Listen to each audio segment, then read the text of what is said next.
Па да, фестивалот изгради многу генерации со оглед дека е годинава 33-та година поред. Тој ќе продолжи, се разбира, да ја врши таа функција, меѓутоа јас постојано кажувам дека самиот фестивал како едно случување во Скопје е недоволен. Потребен е еден концертен континуитет, значи да има джез концерти од секакво ниво и од ниво на Скопскиот джез фестивал преку годината. Тоа што, например, се случува во Љубљана. Значи, Богдан Бенигар, кој е годинава програмски директор на Скопскиот джез фестивал, тој го работи Љубљанскиот джез фестивал, чиј организатор е Цанкариев дом. Меѓутоа, тој мора по својата функција и по програмската политика да прави уште 3-4 концерти месечно. Тоа нас ни недостасува. Не значи дека тие концерти треба да ги прави Скопскиот джез фестивал. Тука имаме универзална сала која се вика Центар за организирање приредби, а не организира, туку само изнајмува сала. Имаме МКЦ со еден многу активен и способен директор, Младинскиот културен центар. Значи, може и други институции. Меѓутоа, што е тука потребно? Да Министерството за култура и особено градот Скопје дадат на тие институции со таа намена средства, не е да нема средства, може да се најдат за реализирање на една таква годишна програма. Значи, ја не велам дека ние треба да го правиме Скопскиот джез фестивал. Исто како што јас веќе неколку пати интервенирам во Министерство за култура, да направиме, пак не велам јас можам само да помогнем и немам време тоа, неколку фестивали низ Републиката од помал карактер. Еве, нешто се случуваше, имаше Битола, имаше Прилеп, потенцијал за такво нешто има Кавадарци, имаше годинава, го нема, има Струјнице, има Гевгелија, има Штип, нешто прави, па некоја година нема да прави. Значи, едни ситни пари да се дадат на тоа, тоа живее низ целата Република, затоа што потенцијал на публика има и конечно ние треба да воспитуваме и нови генерации.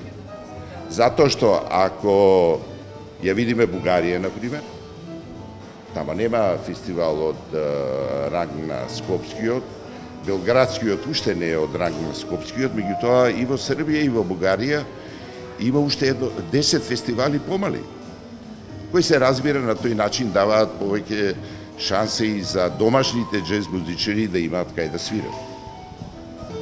Па сега да бидеме реални, ние од джез фестивалот тоа го знаеме, Скопје има најлошата инфраструктура за концерти. Значи, требаше да помина 20 години за некому да му текне дека потребни се концертни сали. За поп и рок музика некако Саем и Борис Трајковски може да вршат работа.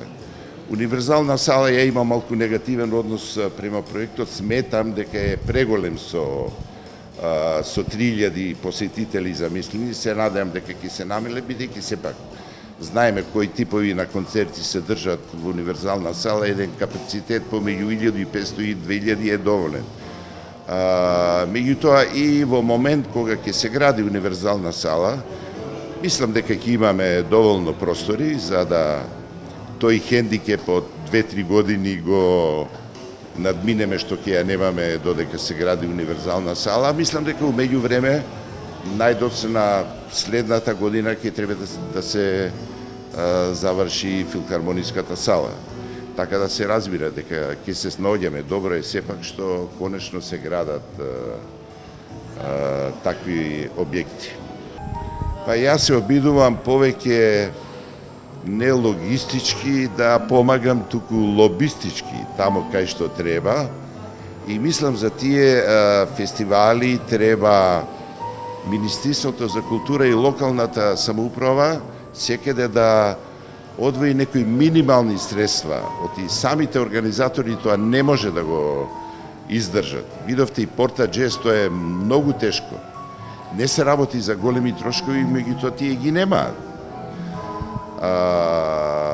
меѓутоа на сите овие места, значи ние го имаме Дадо, во Битола, во Прилеп имаме Take 5 клубот, во Охрид го имаме Тино, со неговиот джез клуб, значи има луѓе, тоа е многу важно, кои се прво разбираат джез, способни да направат програма и да ја организираат на тие места. И тоа практично дава шанса со мала помош на државата или локалната самоуправа да сегде развиеме помали такви фестивали.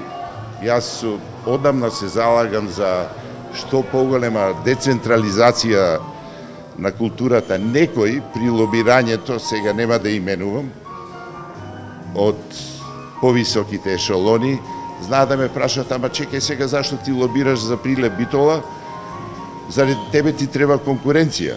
Не може да сватат дека уствари што повеќе има, ако тргнам лично само од джезот, што повеќе има такви мали фестивали, и затоа и јас ги помагам, тоа е подобро и за публика на Скопскиот фестивал.